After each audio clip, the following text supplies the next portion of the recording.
Yo guys, what's up? This is Anonymous and today on the way tayo sa Ayala Malls Market para pumunta sa Pokemon Convention 2025. Ayan, nandito na ako sa bus. Waiting lang na umandar. So yeah, medyo nagutom ako kaya kain muna tayo guys. Yummy. Ayun na nga sa wakas, nandito na tayo sa market. Napakaraming tao. Tingnan nyo naman, ayan. Kitang-kita nyo naman, gwapo-gwapo pa rin ang inyong lingkod na si Anonymous. At ang una natin siyempre gagawin ay kuhanin ang ating quest card. Dito, pagpasok nyo lang ng entrance, hindi lang kayo dyan. Tapos kumuha na rin ako ng shirt.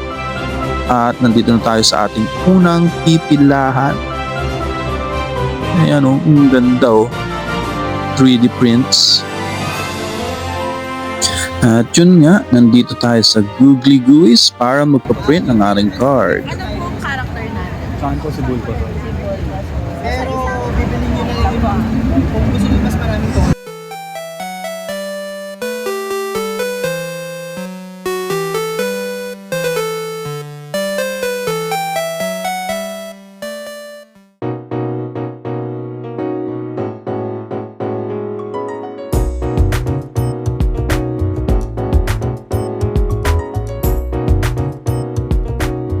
At syempre naman, hindi mawawala ang Pokemon cards dito sa ating Pokemon Convention. So meron sila ng bagong booster pack, yung Mega Evolution.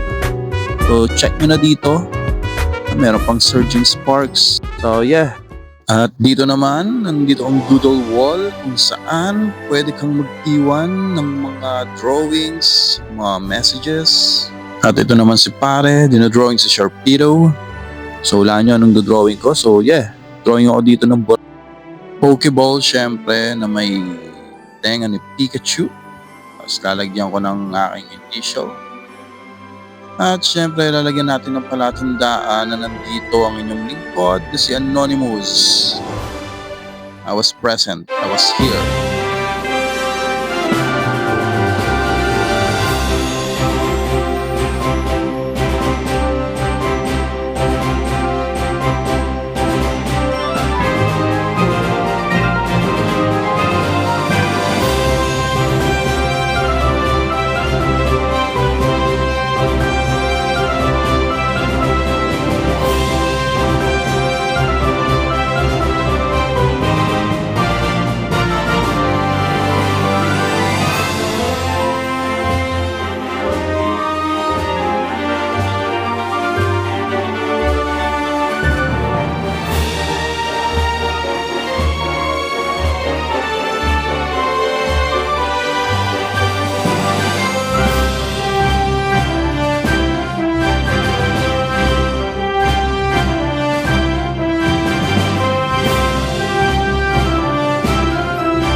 At syempre guys, nandito ang Key Play kung saan pwede nyong dalhin ang inyong mga Junakis para sa bata o para sa isip bata. Pwede silang mag-build dyan, parang Lego. Dito rin syempre ang funnies, yung good qualities na action figures, and also meron tayo ditong gacha. So yan, di ako nagpapahuli syempre. Tapos kung pagod na kayo, pwede kayong maglaro dito sa side na to. May Pokken tournament dyan. At kung pumunta naman dito kayo na nakayapak lang, ayan, pwede kayong bumili sa Caribbean ng Pokemon DM Slivers. Kaya, ganda, angas. And then yun na nga, tapos na natin ang ating quest card. Balik na tayo dun sa booth sa may entrance para isole. And then, bibigyan nila tayo ng stickers at mapapasali na tayo sa raffle nila mamayang 2 p.m. and 6 p.m. So, ang next item natin ay isang lalagyan for your prize card possession. Sa mga may slabs dyan, Oo. ay yung most prized Charizard PSA 10. Wow, PSA 10. So yun na nga guys, all in all, sobrang nag-enjoy ako ngayong araw na to dito sa day 2 ng Pokemon Convention PH 2025 sa Ayala Malls Market. So 3 days sila dito, September 26, 27, and 28. So yeah, yan guys, 3 days lang sila, so punta na kayo. Yun lang, bye bye.